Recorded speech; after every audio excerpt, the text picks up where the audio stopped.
Radyo Pilipinas. Radyo Publiko. Radyo Pilipinas. Oras sa Radyo Pilipinas, Radyo Publiko, alas 8:03 na sa buntag.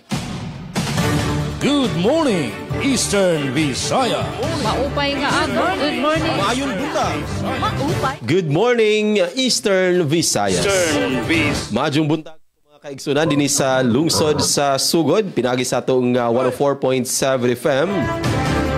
Maupay nga aga sa itong mga kaigsunan diha sa Samar area, sa Eastern o Northern Samar.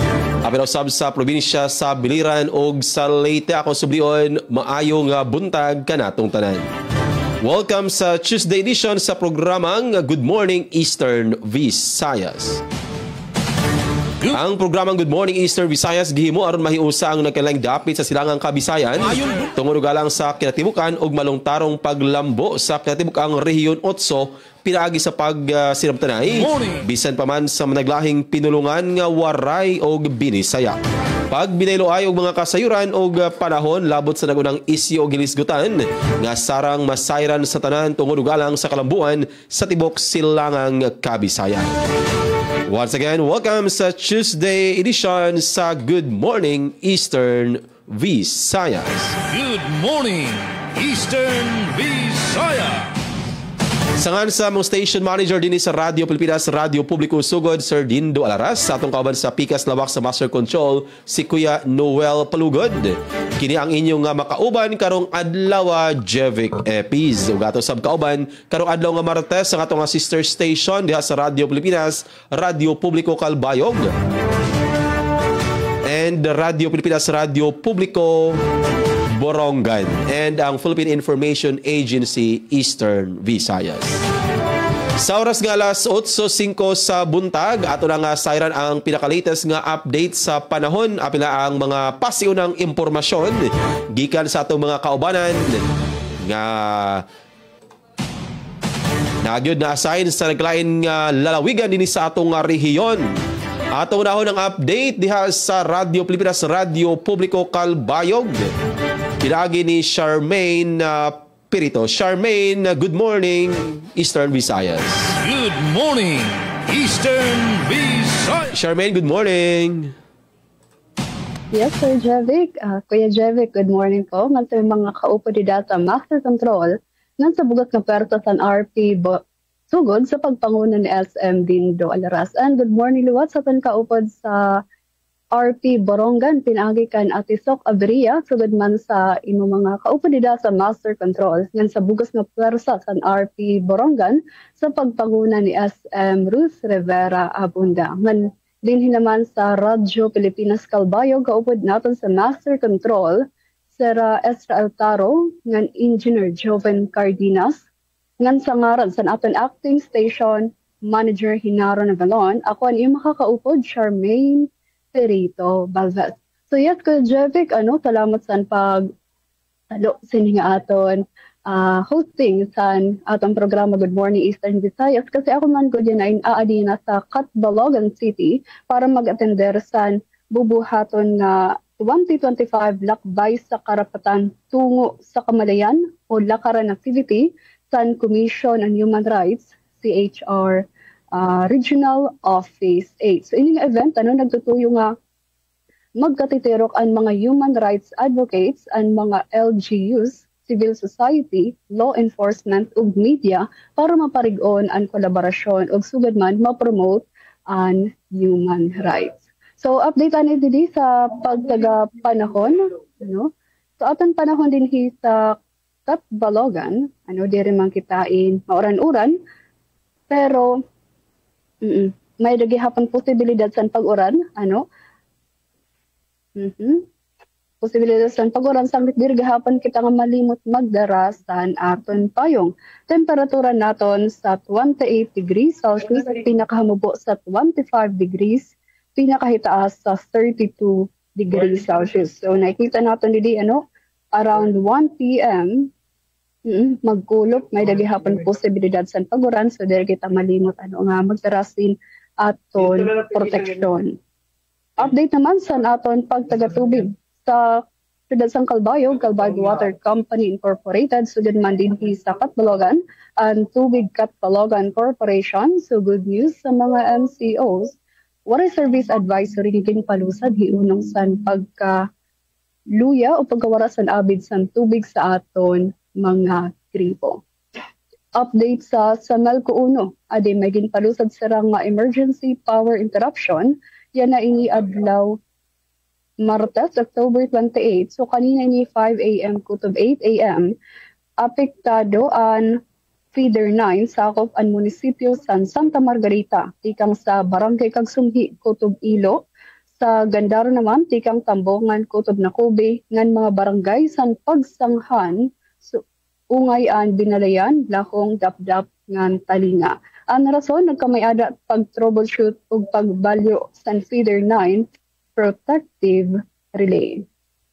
Usa pa nga update sa LGU Calbayog, so para pagpangandam san pag-obserbar naton san Dust 2025, nag-meeting na ang Task Force on Dust 2025 san LGU para opisyal nga tikangan and coordinated nga preparasyon sini nga aton All Saints Day, All Souls Day observances para masigurado ang safety sa aton publiko, orderliness, responsive services sa aton mga sementeryo, transport hubs o mga public areas. Ngandin sa Catbalogan, ang LGU in naghatag sin cash incentive sa aton usang centenarian si Nanay Luisa Manaog, taga Barangay 12, Poblasyon, Catbalogan City. So, ang LGU Catbalogan naghatag sin 25,000 pesos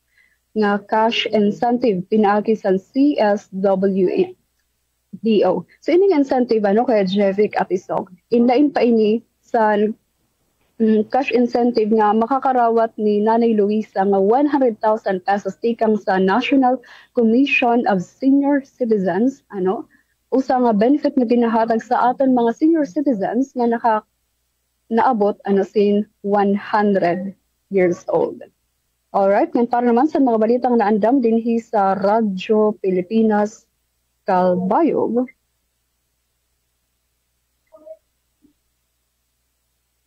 Executive Order pag-obserbar sa Kalagkalag 2025 sa Calbayog ginpalusad sa City Mayor's Office.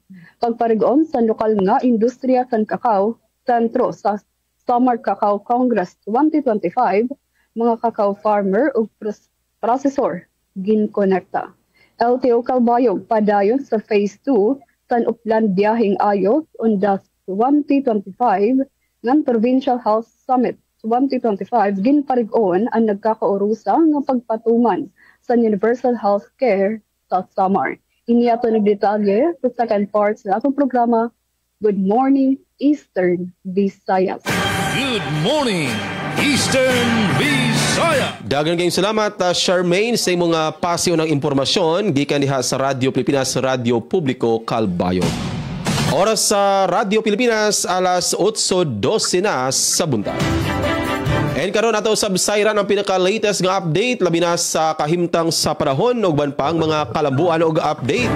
Gikan diha sa Radyo Pilipinas, Radyo Publiko Borongan, maupay nga aga, maadyong buntag, Ati Sok Abiria. Good morning, Eastern Visayas. Ati Sokoy, good morning.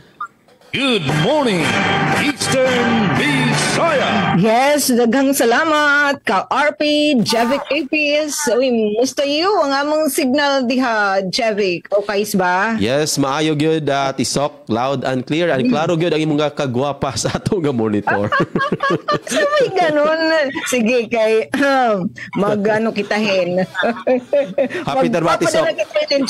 Sabay Happy Tarbati Sok ang atong kuan, bonus. Ay, di pa taken. Sabay ganun ay, yung mga IOU dyan.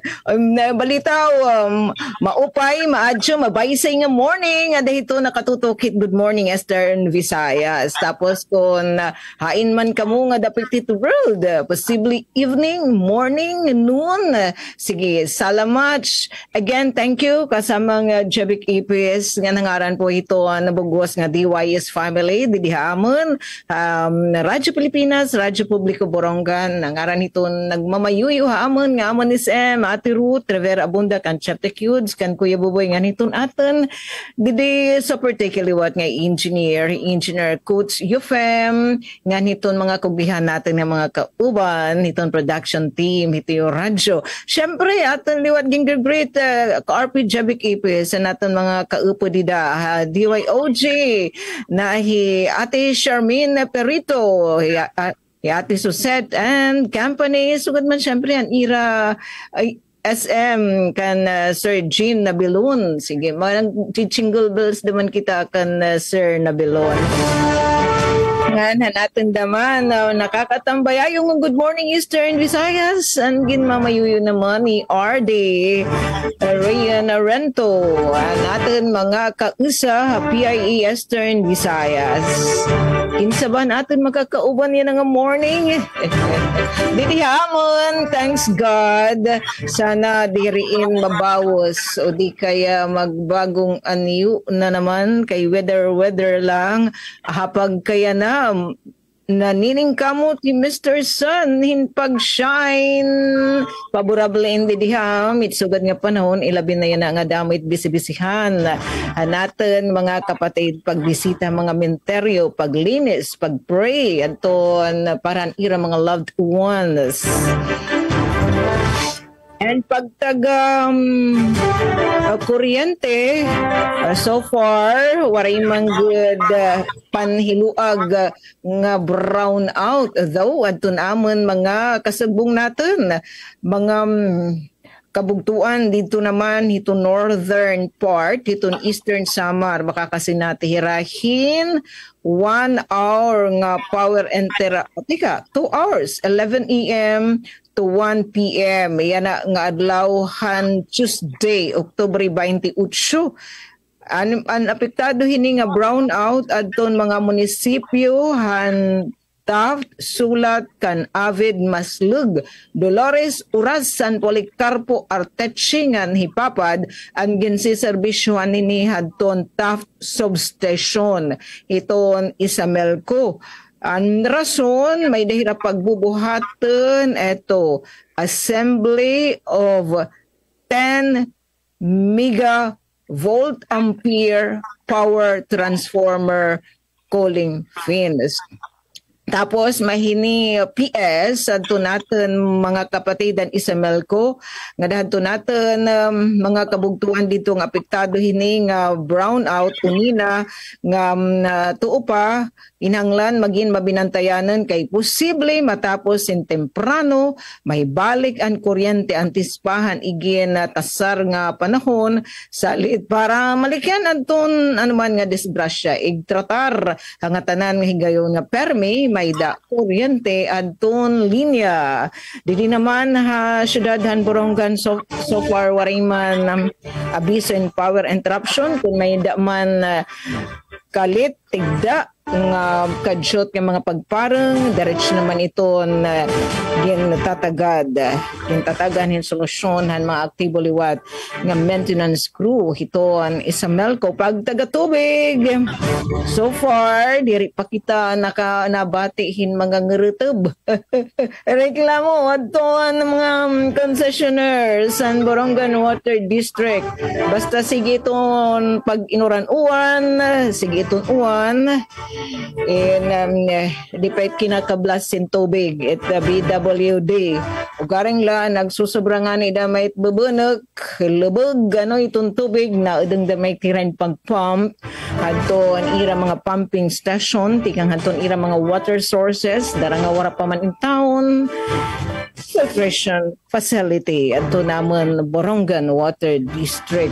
pagtagapas orden okay man ugaring nabati kita mga balita confirmed in here kay nairara nila ita mga wire hit barangay pinan kakagadsyan inakawat inuutod salit may mga lugar hit barangay di hamon nga magdidel mutok hirani pada main hitmenteryo and sugad man one time liwat naman didi mga dekorasyon hiton kapaskuhan kay naniniguro man damay titam lokal nga pamunuan nga maging colorful ito naman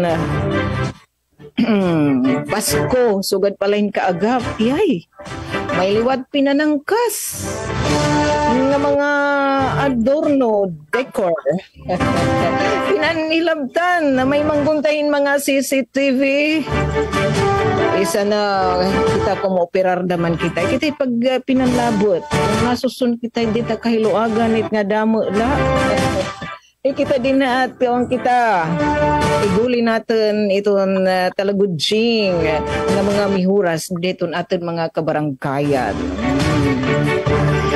Nga na din naman adto nahikay nga mga balita adto ipapatikim ta sa ring paman SM Tony Pueblos.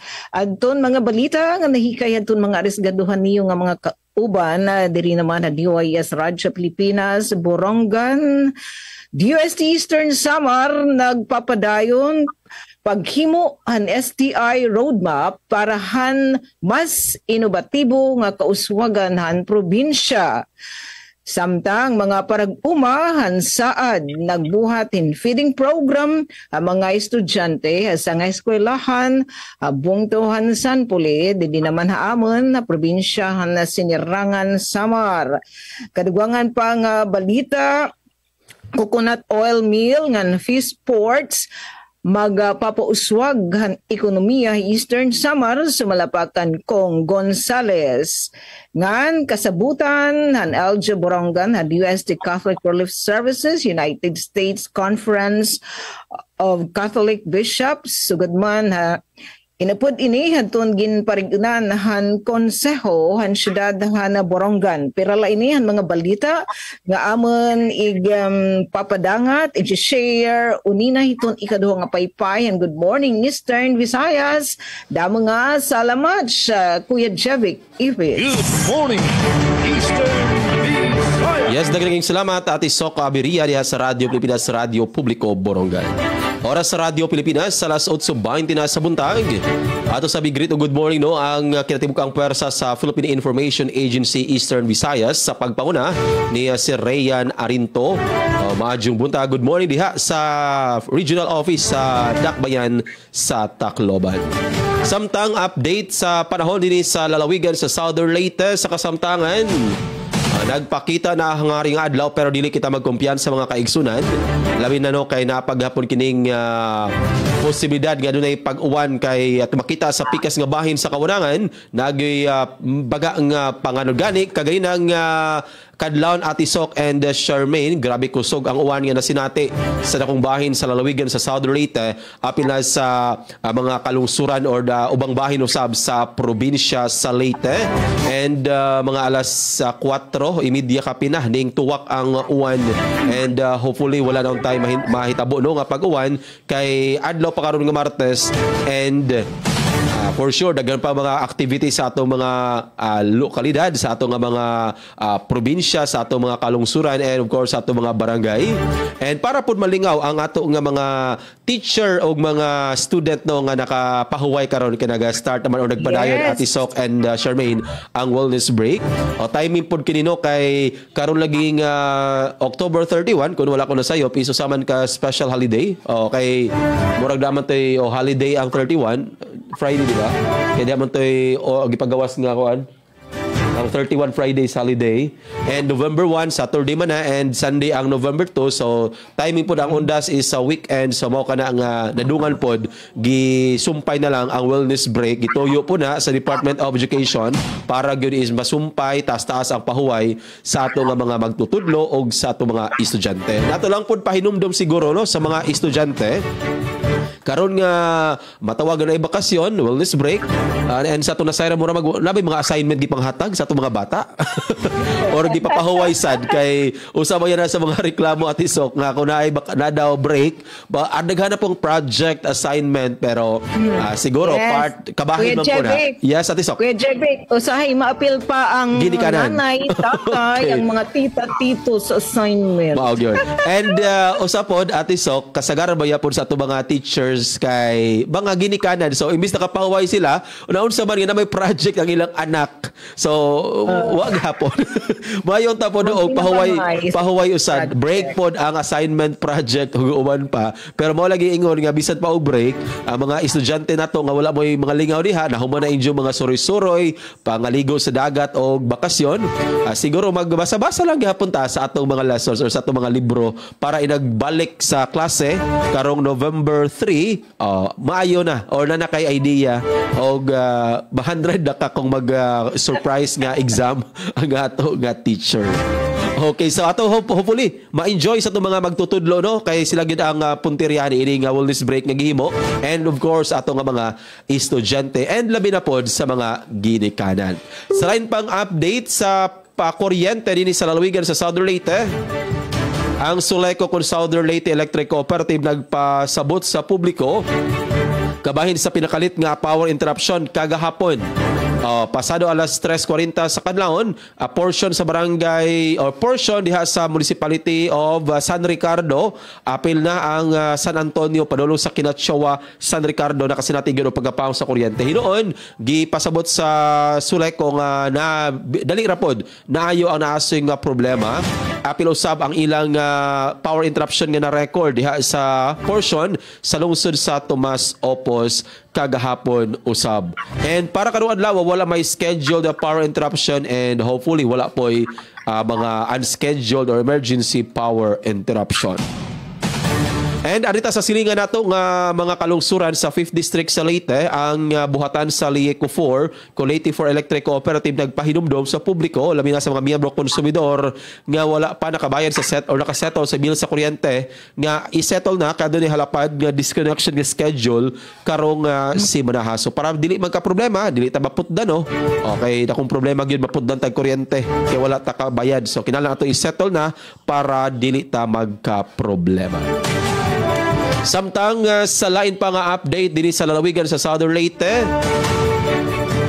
nagpadayon karon ang panawagan sa Philippine Statistics Authority kon PSA nga padayon gyapon sila sa PhilSys or National ID implementation. So katong wala pa nakarehistro hangtod karon and adunay mga detalye sa ilang record nga gustong edit, i-check. Okay na yung mga problema, spelling or uban pa, katong mga nagminyo. Para ni Charmaine, posible pwede na mausob ang atong record sa PhilSys. Apil po na si Miss Dalia sa amo bago pa nag-minyo. So pwede na i-change no kabahin na sa mga serbisyo nga itanyag sa PSA kay padayon man lagi gyapon na ama lagi gyapon kining National ID or PhilSys implementation. So giawhag gyapon ang tanan ha kay naapan gyapon pipila daw nga wala paghapon na rehistro. And lain pag update, gikalipay di ay sa provincial government sa Southern Leyte ang mga atletang estudyante nga ni Salmot sa gipahigayon nagpadayon nga batang Pinoy sa Gensan din adunay pipila ka mga delegado gyud gikan sa dakbayan sa basin sa uban pa nga lungsod sa Southern Leyte o nga mao'y nagdala sa bandera sa probinsya sa Southern Leyte. So hopefully makakuha gid sila og medalya kay mao na ang ilag yun nga giadto didto para magasangka ipakita ang ilag yung abilidad sa naglain nga mga field. At ang oras sa alas 8:27 na sa buntag o ani-ana ang headlines din sa Radio Pilipinas Sugod. LG Limasawa Southern Leyte ni Salmot sa right siya para sa updating local or pag-update sa local revenue code. Sugod Southern Leyte magpahigan og Halloween street party. Partnership meeting sa pagpatuman sa Zero Hunger Program gipahigayon sa Silago. Pagkonserba sa kultura ug musika gipahingusgan sa dakbayan sa Maasin og SAHS project sa Anahawan gilusad. So atangi ang detalye sa mga balita nga nahikay sa tibuok puwersa sa Radyo Pilipinas, sa Radyo Publiko sa Sugod, Borongan and Calbayog. Yes, good morning guys sa itong mga listener o viewers sa itong Facebook Live. Labi na ni Leonard Domingo. Madyong buntag usab kang Jennifer Gulmatico. Ato gining suking atig subaybay bisan asa nga unsa nga program na gini nakasubaybay si kining duha nato nga mga kaigsuonan. Sa atong pagbalik ato nang ihatod ang detalye sa mga balita nga nahikay sa tibuok puwersa sa Radyo Pilipinas, sa Radyo Publiko sa Eastern Visayas sa tulo ka mga istasyon. Mubalik pa ang Good Morning Eastern Visayas human lang niining mahinundanon nga pahinumdom. Publiko. The Republic of the Philippines. Radyo Pilipinas. Radyo Publiko.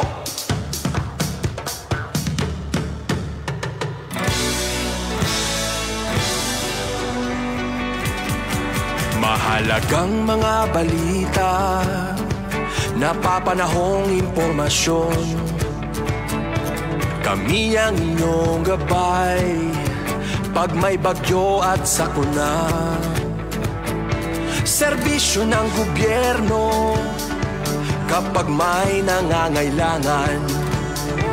Mga proyekto ng Pangulo, damang-dama ang pagmamahal niya. Tulay ng mga hinaing, ang problema ng bayan ating lulutasin. Tulay sa himpapawid, tulay ng pagbabago.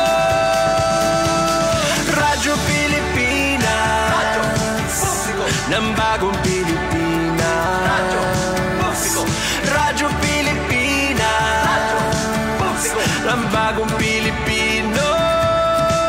Mga proyekto ng Pangulo, damang-dama ang pagmamahal niya. Radyo Pilipinas, Radyo Publiko, ang boses ng Pangulo.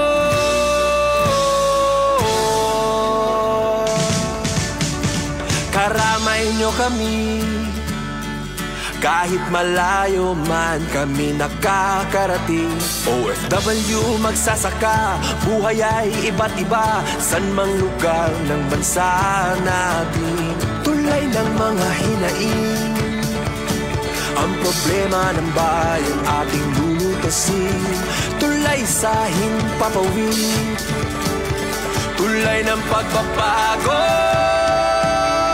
Radyo Pilipinas, Radyo Publiko, ng bagong Pilipinas. Radyo Publiko, Radyo Pilipinas, Radyo Publiko, ng bagong Pilipino. Mga proyekto ng Pangulo, damang-dama ang pagmamahal niya. Radyo Pilipinas, Radyo Publiko, ang boses ng Pangulo. Radyo Publiko.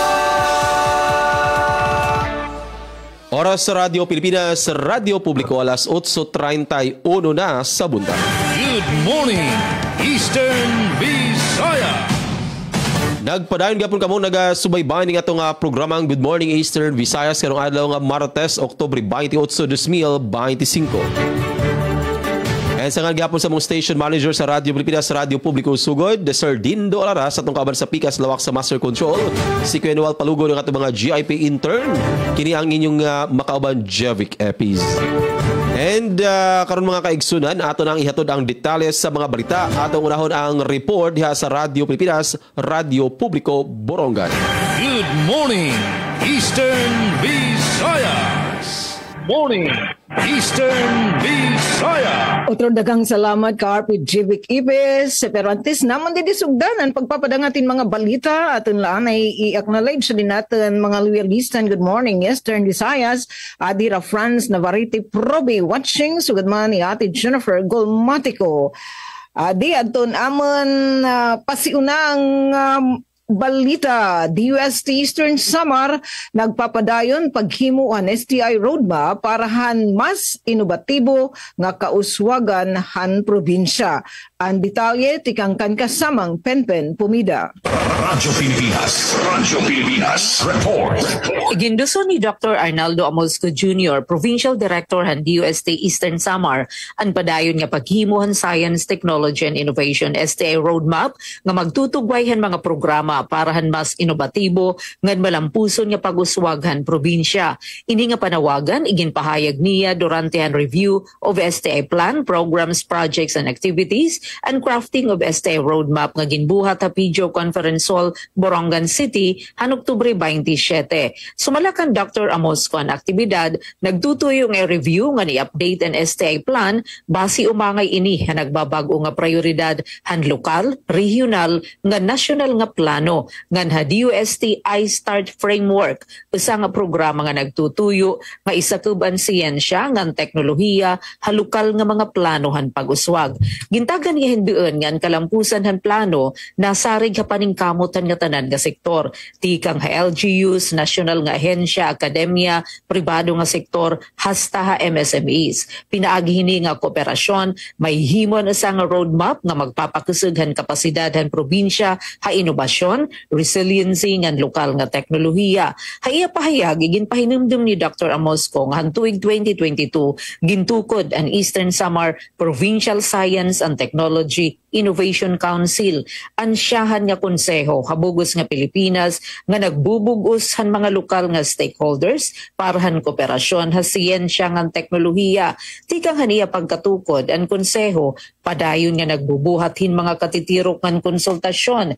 Ginpasalamatan ni Dr. Amolsco ang suportahan DUST Regional Office 8, pinaagihan iStart Program Team nga ginpapangunahan ni Assistant Regional Director Marilyn Radam nga ng gobyerno provincial han Eastern Samar, pinaagi kan Governor R.V. Ivardoni. Sugad man ang mga eksperto tikang ha University of the Philippines Los Baños nga nabulig ha plano ngan iya ginaghatan nga tanan nga magpadayon ha kolaborasyon base makabot ang mas progresibo, resilient ngan innovation-driven nga Eastern Samar. Para bagong Pilipinas, Penelope Pumida, Radyo Pilipinas, Radyo Publiko, Borongan. Mga salamat kasamang Penpen Pumida. Good morning, Eastern Visaya. Siyahan sa mga balita sa Radyo Pilipinas Kalbayog, Executive Order pag-obserbar sa Kalag-Kalag 2025 sa Kalbayog, ginpalusad sa City Mayor's Office. Pamatian tan detalye sa akon report. Radyo Pilipinas, report. Kasumpay san pag-obserbar san Kalag-Kalag 2025 sa siyudad sang Kalbayog, Samar, ginpalusad san City Mayor's Office an Executive Order No. 19 Series of 2025, an order prescribing safety, law and order guidelines during the observance of Kalag-Kalag 2025 in the city of Kalbayog. Diri pwede sa sulod sa sementeryo ang pagsulot jacket, backpacks, pagpatukar makusog nga musika o videoke, huigo, pag-inom ngan pagdara alkohol nga eremnon, talagis nga mga gamit ug diri autorisado nga firearms kung makitaan nga may dara, ini anig kukumpiska. Labot na sang talagis nga mga gamit ug firearms ang nakumpiska nga mga gamit ang igbabalik sa tag-iya paggawas sa sementeryo. Adton ambulant vendors nga may special permit la ang tutugutan pero diri pwede magbaligya alcohol nga ermnon sa bisan sino. Tanan nga mabisita ang magsunod san tama nga paglabog san basura. Basura ko, limpyo ko. Magbubutang naman ang CSWMO san basurahan sa mga sementeryo. Mag-obserbar san one entrance, one exit policy ngan mag-aabre ang sementeryo pag alas 5 san aga ug magsisirado pag alas 11 san gabi. Para sa Bagong Pilipinas, Charmaine Perito Balvas, Radyo Pilipinas, Radyo Publiko, Calbayog. Good morning, Eastern Visayas. Health Young Ones session pagimon sa lungsod sa Libagon, Southern Leyte. Para sa detalye ng report ni Ma'am Gemma Destriza. Radyo Pilipinas report. Gipahigayon ang usa ka Health Young Ones session sa Barangay Kawayan, Libagon, Southern Leyte sa Kawayan Council gikan sa alas 9 ang takna sa buntag hangtod sa alas 12 sa udto nga nagtumong sa pagpahibalo ug pagdasig sa mga kabatanunan ug ingon man ang komunidad bahin sa kahimsog sa panghunahuna, HIV AIDS awareness ug kampanya batok sa druga. Una ang mental health awareness. Ang unang bahin sa kalihukan nagpunting sa mental health awareness nga gipanguluhan ni Mrs. Mary Grace Iscamis, registered nurse, o gibasabot niini ang kamahinungdanon sa pagsabot sa mental health, pagpanghimakak sa mga sayop nga pagtuo ug pagdasig sa komunidad nga mahimong mas mapinanggaon ug mas masabtan ang mga tao nga nagantos sa mental health issues. Matud pa sa mga panagtigom, ang sadyo nga pag-intervene ug pagtambal makapaadyo sa kahimtang sa mental health. Ang pagpahibalo makapadugang sa suporta alang sa mga individual o pamilya nga naapektuhan.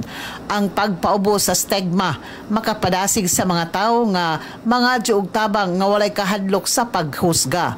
Ang kahimsog sa panghunahuna, usa ka pundasyon sa usa ka himsog nga pasuportahang komunidad. Ang Healthy Young Ones HIV AIDS awareness, sunod nga bahin nga mao ang HIV awareness nga giatiman ni Mr. Adriel Ray Gallardo RM, gipasiugdahan niini ang kamahinungdanon sa kahibalo mahitungod sa HIV aron malikadyan ang bagong infeksyon og ingon man makapadasig sa sadyo nga testing sa pagtambal og maminusan ang stigma batok sa maong sakit. Ang drug awareness campaign, ang ikatulong bahin mao ang drug awareness campaign nga giatiman ni Police Master Sergeant Rodoliza P. Balintong gikan sa Philippine National Police Libagon. Din gisgutan dinhi ang mga risgo sa epekto sa paggamit sa drugas ug ang papel sa komunidad sa pagpasiugda sa usa ka luwas ug hapsay nga palibot. Gipasiugdahan kini pinaagi sa edukasyon ug kolaborasyon, mapugan ang pag-abuso sa druga ug mapalig-on ang kahimsog sa mga kabatanunan. Ang Barangay Kawayan nagpahimangno sa ilang dakong pagpasalamat sa tanang nagsalmot ug misuporta sa mong kalihukan ngadto kang Honorable Arthur Yubok ang punong barangay, Honorable Gretchen Amparo Barangay Kagawad on Health, Honorable Philip Amparo SK Chairman, Honorable Gerson Imbay Badak Chairperson ug sa tanang opisyal ug mga volunteer nga aktibong misalmot aron mapauswag ang kahimsog ug kahibalo sa Barangay Kawayan. Balita gikan sa Barangay Kawayan, Libagon, Southern Leyte. Para sa Bagong Pilipinas, Gemma Destriza, Radyo Pilipinas, Radyo Publiko. Daghang kayong salamat Ma'am Gemma Destriza sa imong report. Good morning, Eastern Visayas. Good morning, Eastern Visayas. Mga parag-uma, handi saan nagbuhat in feeding program ng mga estudyante sa nga eskwelahan na Bungtuhan San Pule, Bidya Provincial, Sinirangan, Samar. Ang detalye tikang kankasamang Dayan Camplon. Radyo Pilipinas report. Como pasasalamatan mga parag-uman San Policarpo Eastern Samar nga Beneficiary and Special Area for Agricultural Development or SAD program ang Department of Agriculture 8 hira nagdumara hin feeding program nga da mga kabatanunan hausang eskwelahan na nasabi nga bungtuha di pala maihang gayon. Ang mga parag-umain mga miyembrohan Bangon, Alugan, Tanawan, Santa Cruz Corn and Cassava Farmers Association or BATS CCFA. Din hiran temporaryo nga umundang hira mga panarabaho uma para nasabing aktibidad. Inabot 152 nga mga estudyante ngan siyam nga mga maestra adtong malipay nga nakatagamtam sabi nga programa han mga parag-uma nga nagkaaro sa magluto in lugaw ngan bunay nga gikan mismo ira kalugaringon nga manukan. Napudin kalipayan ang Bahay Elementary Elementary School sa Policarpo Eastern Samar ipinaagi hining aktibidad. Ginda kadunira pagpapasalamat nga mga parag-uma haira komunidad. Impormasyon hikay pinaagihan DA Eastern Visayas. Para Habagong Pilipinas, Dayan Camplon, Radyo Pilipinas, Radyo Publiko, Borongan. Mga salamat kasamang Dayan Camplon. Good morning, Eastern Visayas. Pagparigon sa lokal nga industriya sa kakao, sentro sa Summer Cacao Congress 2025, mga kakao farmer o processor, ginkonekta. Pamatiang detalye, matikang tansudan, pretensyon. Radyo Pilipinas, report. Manilampuson nga gindumara kakulop Oktubre 27 sa Bay Park Pavilion, Calbayog City, ang Summer Cacao Congress 2025 nga ginpangunahan sa Department of Trade and Industry o DTI Summer. May tema nga Empowering Sustainable Cacao for Inclusive Local Growth, katuyuanan sa aktibidad nga pakusgon ang industriya sa kakao sa lalawigan, pinaagi sa pagsumpay sa mga parag-uma, processors ng mga kabulig nga ahensya.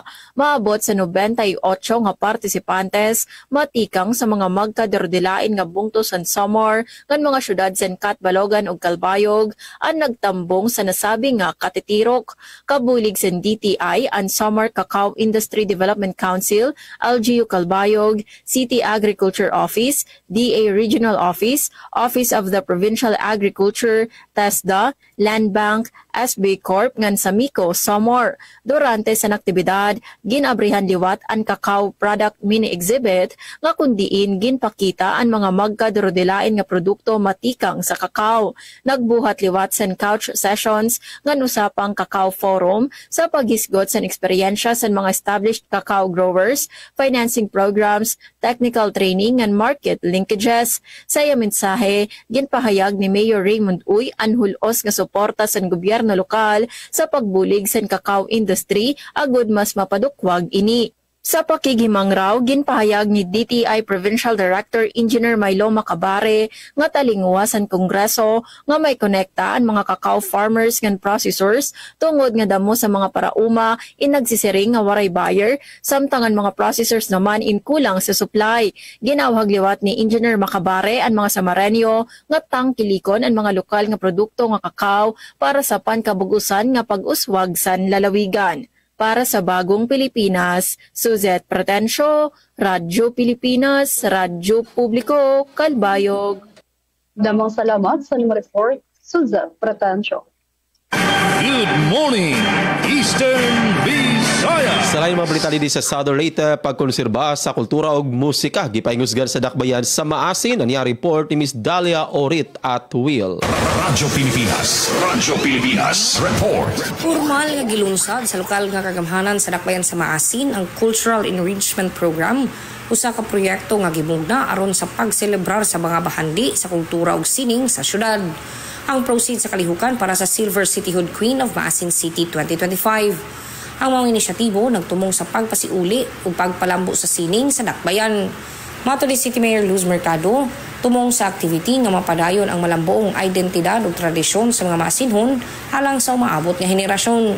Lakip sa kalihukan ang turnover sa mga musical instruments ug pagpanalangin sa bagong rehearsal studio, dinusa ka na kung laka nga naghata og oportunidad sa mga kabatan-unan nga mapaambit ang ilang talento sa musika, sining ug performing arts.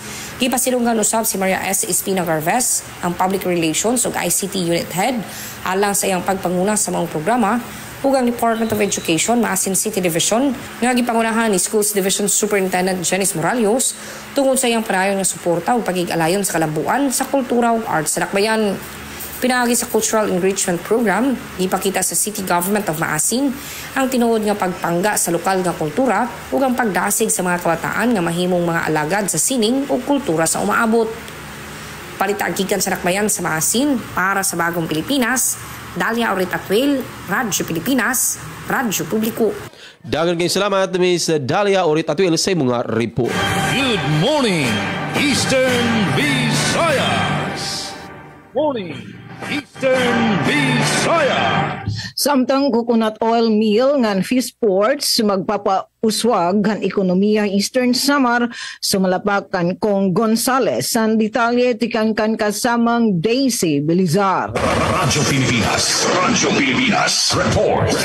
Nagpahayagin kumpiyansa Eastern Samar Law District Representative Christopher Shin Gonzales nga mas magiging madagmit ang pag-uswagan ekonomiyahan probinsya ngan madudugangan ang oportunidad at trabaho kung naaprubaran han Kongreso ang pagtukod hin bag-o nga pasilidad para pagprosesohan lana han lubi ngan duha nga moderno nga fishport nga may ada cold storage facilities. Ginhimo ni Gonzales ang pahayag katapos i-report ang Philippine Statistics Authority nga nagsiringan Eastern Samar ang may ada pinakamadagmit nga pag-uswag ha ekonomiya haunom nga probinsya ha Eastern Visayas. Sumalahan PSA ang ekonomiyan Eastern Samar intinubuhin nga da 10.2% ha 2024 nga masitaas kayhan 8.2% nga growth rate ang Tacloban City nga amo ang kapital han rehiyon. Dugang ni Gonzales ang pagdaman produksyon hin pagkaon ngan pagitaas ang kita han mga panimalay amo ang susi ha pag-atubangan inflation ngan mahal nga presyo han mga produkto. Hi Gonzales nga Assistant Minority Leader ha Kamara usag gihapon nga miyembro ang House Committee on Agriculture and Food ngan Aquaculture and Fishery Resources. Hausa nga survey and social weather stations nagsiring nga 56% han mga Pilipino inkaruyag nga unahon ni Presidente Ferdinand Bongbong Marcos Jr. nga atubangan ang inflation labi na aton pagsaka haton presyo aton mga panguna nga pagkaon. Hi Gonzales upod ni House Minority Leader Marcelino Nonoy Libanan amo nagpasakan House Bill number 121 nga nagtutuyo pagtukod ngan pagpadalagan hin government run coconut oil mill and refinery habungtohan kinapundan ha ilarom han pagdumarahan Philippine Coconut Authority. Nagpasaka gihapon hirahin House Bills number 123 and 124 para pagtukod hin fishport nga may ice making and cold storage facility ha mga bungtohan Dolores ngan oras. Para habagong Pilipinas, Daisy Lalosa Belizar, Radyo Pilipinas, Radyo Publiko, Borongan. Da mga salamat kasamang Daisy Belizar. Good morning, Eastern Visayas. LTO Calbayog padayon sa Phase 2 sa Uplan Biyaheng Ayos, Undas 2025. Pamatihan tan detalye sa akon report. Radyo Pilipinas report. Kahuman san mahugot nga pre-travel inspections ilarom san Phase 1 padayon niya na ang Land Transportation Office LTO Calbayog sa Phase 2 san Uplan Biyaheng Ayos Undas 2025 nga opisyal nga titikangan niya na adlaw Martes Oktubre 28 kutob Nobyembre 4 samtang pasigi ang biyahe san mga pasahero para san Undas. Sa Phase 1, ginbantayan san mga LTO law enforcers ang mga terminal, sugad san Calbayog City Bus Terminal, Benedictus Restaurant, Amoec Terminal, Van Vans, VS Grand Tours, Nganditor Banada, agud mas siguro nga roadworthy ang nga tanan nga PUVs antis magbiyahe. Madaliwat mga sarakyan nga waray tuguti makabiyahe tungod sa waray pumasar sa inspection. Padayon liwat ang pagbantay kontra sa mga kolorum na nag-ooperate sa pakighimang raw sa Radyo Pilipinas Calbayog kan LTO Calbayog Chief Jelmar Badjon may dan nakitaan nga panas na ang paligad sang sarakyan nga posible magkausa sa insidente. Ginpaliwandayon ang paligad antis makalarga. Para sa Phase 2, nakaplastar na ang mga help desk sa mga terminal ngan may ada stationary o grooving teams para maghatag motorist assistance ngan traffic enforcement yan na nga peak travel season. Pahinumdum pa ni LTO Chief Badjon sa mga biyahero, siguruhon nga naka-helmet ang mga magmumotor, dapat rehistrado ang sarakyan ngan lisensyado ang mga nagmamaneho.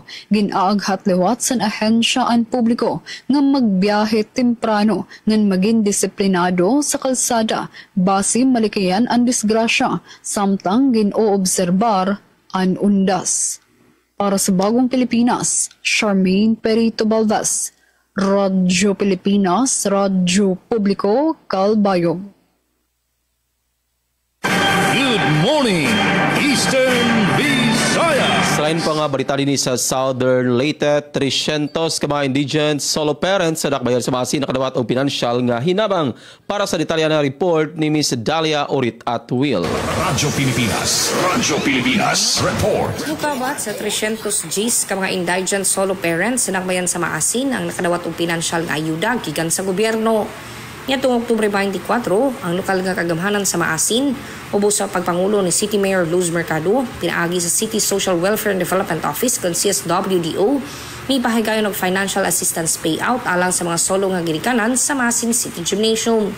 Nasaran nga ang matag benepisyaryo, nakadawat og 1,500 pesos agig tabang sa panginabuhian ug pag-inadlaw-adlaw nga panginahanglan sa mga indigent nga ginikanan. Sumala sa CSWDO, ang mga inisyatiba kabahin sa padayon ng mga programa sa sosyal nga serbisyo nga gitutukan sa administrasyon ni Mayor Mercado aron matabangan ang mga sektor sa labing nang inahanglan ug mapalambo ang ilang kahintang sa kinabuhi. Pinaagi sa mga programa, gipakita sa City Government of Maasin ang tinuod nga pasalig sa inklusibong kalambuan nga nagpasabot nga walay maasinhon nga mabiyaan sa pag-uswag ug kaayuhan nga gisubay sa dakbayan. Balita arkikan sa dakbayan sa Maasin para sa Bagong Pilipinas. Dalia Orit Atwil, Radyo Pilipinas, Radyo Publiko. Oras sa Radyo Pilipinas, alas 8:52 na sa buntag. Good morning, Eastern Visayas. Good morning, Eastern Visayas. Kadugangan nga balita, tikang didihamo na syudadhan Borongan, kasabutan ng LG Borongan na DUST, Catholic Relief Services United States Conference of Catholic Bishops, aputan ginparigunahan konseho. Pinangunahan ni Borongan City Sanggunian Panglungsod SPM member Laila Jill Imbawan Devora, ang gindubara nga sesyon ng konseho naglabay nga Biyernes, Oktubre 24. Hini nga sesyon, ginaprobaran ang request nga resolution han buhatan ni Borongan City Mayor si Ivan Dayan Agda nga samluding kasabutan ng LG Borongan Catholic Relief Services United States Conference of Catholic Bishops agud magkausa nga nagbibinuligay informal nga partnership haylarom han CRC Nurture and CRS in nag-implementar hinbag-o nga proyekto gintatawag CRC Nurture Nature-Based Urban Resilience through Unifying and Responsive Engagement naging pupunduhan han United Kingdom Government ipinaagi Heat Climate Action for Resilient Asia o CARA program kundi tuyo nga magtikaupayan urban resilience sa highly climate vulnerable cities sugadhan Borongan, Legazpi ug Zamboanga. Nga naging pasa pa ang resolusyon nga nagpapahayagan pagsuporta og kakomitidohan LG Borongan nga implementasyon ni DUST funded project saray wadton smarter approaches to reinvigorate agriculture as an industry in the Philippines. Ngan ini nga resolusyon inagahatag liwatin katugutan kan Borongan City Mayor Agda nga sumuluding kasabutan han Department of Science and Technology DOST Regional Office 8 kundi ang lokal nga pamunuan han syudad inapili como pilot LGU hini nga saray project sa probinsyan Eastern Samar para sa Bagong Pilipinas so Kaberia Radyo Pilipinas Radyo Publiko Borongan. Good morning, Eastern Visayas. Para sa katapusan sa mga balita, dandang din sa Radyo Pilipinas Calbayog, Provincial Health Summit 2025 in Parigon na nagkakaulog sa kapagpatuman sa Universal Health Care sa Provincial ng Samar. Pamatiang pandetalye, matikang Susan Pratansyo. Radyo Pilipinas report. Sa talinguha nga mapakusog ang kalibsugan sa kada Samarnon, gindumara ang Provincial Health Summit 2025 sa Summer Convention Center sa Catbalogan City, Kakulop, Oktubre 27, 2025. Tampok sa aktibidad ang mga diskusyon ngan presentasyon mahitungod sa Universal Healthcare ngan kung paano mapapatuman ini sa level sa komunidad. Nagkatitirok sa summit ang mga health leaders, personahe sa LGUs ngan health workers, agud tutukan ang pagpahilawig sa akses sa serbisyo medikal, pagpaupay sa mga pasilidad ngan paggamit sa datos ngan teknolohiya sa mas malaksi nga pagbaton sa panginahanglan sa komunidad. Mas ginpabugatan sa summit ang importansya sa pagkaurusa ngan koordinasyon agud masiguro nga waray sa marnon ang mababayaan sa mga panlawas nga programa. Katuyuanan sa aktibidad nga iandam ang usa nga mas epesyente, people-centered ngan sustainable health system para sa One Healthy Samar. Para sa Bagong Pilipinas, Suzette Pretencio, Radyo Pilipinas, Radyo Publiko, Kalbayog. Damang salamat sa report sa Suzette Pretencio. Lan Bueno, Jevic, Apiso, Bina na ako sa mga sa atong pagkakagawa, Suzette Pretencio, mga nakaupod na atong dito sa Master Control, Sara Saro, sa Engineer, Robin Cardinal, ng Samara, sa atong application, Monitor Hilaro Salon, ako ang inakaupod, Charmaine, damang salamat and good morning, Eastern Visayas. Good morning, Eastern Visayas. Dagan kayong salamat, Charmaine, o para usab sa tatapusan nga balita din sa Radyo Pilipinas Sugod Badak sa Anahuan, gipalig-on na niya report ni Rhea Mikate. Radyo Pilipinas Report. Gipalig-on ang Barangay Anti-Drug Abuse Council kun Badak sa lungsod sa Round Southern Leyte pinagi sa pagpahigaan og Sikap Badak Strengthening Institutional Capacities of Badak and Anti-Illegal Drug Symposium. Gipanguluhan ang kalihukan sa lokal nga pagamuhanan katambayayong ang Department of the Interior and Local Government ko DILG ug Southern Leyte Provincial Police Office. Nasaran sa Radyo Pilipinas pinagi sa LGU katubong sa kalihukan ang pagpalig-on sa kapasidad sa mga barangay aron mas epektibo nilang mapatuman ang mga programa batok sa illegal nga droga o nga mapakusog ang partisipasyon sa komunidad. Aktual na gisalmutan ang kalihukan sa mga opisyales sa 14 ka barangay sa lungsod na misaad silang padayon nga suporta sa advokasya batok sa droga aron masiguro ang malinawon luwas ug drug-free nga komunidad. Balita gikan sa lungsod sa Rahawan para sa Bagong Pilipinas, Rhea Mikate, Radyo Pilipinas, sa Radyo Publiko. Good morning, Eastern Visayas. Ate Sok. Yes, dagang salamat ka RP Jevic Ipes. Antes kami manamili to yatang lanik na late si Nanay Mir na workes sa Lina na pag-watch and good morning Eastern Visayas nga nangaran po ibugos nga DYS family naman ni Sen kanati Ruth Rivera Abunda kan Chate Cubes ngan kan Kuya Buboy to namon admin nga natin na mga supper taking engineer sira engineer Coach Yufem ngan dinaliwatan isa pa naman nga gaping engineer Kuya Alquin Baldonido ngan mga tig-contribute mga balita para niya ng edisyon ng Martes. And good morning Eastern Visayas sa natin mga kugihan nga kauban production team. Ito ay Radyo, Ate Pen, Ate Daisy, Dayan Camplon, Ate Sok, salamat. Good morning Eastern Visayas. Dagan ngayong salamat Ate Sok o katong mga kabara sa Radyo Pilipinas, Radyo Publiko Borongan, kang Charmaine o sa mga kabara sa Radyo Pilipinas, Radyo Publiko Kalbayog. O sa mga station manager Sir Dindo Alaras. Sa itong kauban sa Pikas Lawak sa Master Controls kay Noel Palugo ng ating mga GIP intern o sa itong mga reporters nga naghaturog balita karong adlaw. Kini ang inyong kauban Jevic Epis. Dagan kayo salamat o once again good morning Eastern Visayas. Good morning Eastern Visayas. Radyo Pilipinas. Radyo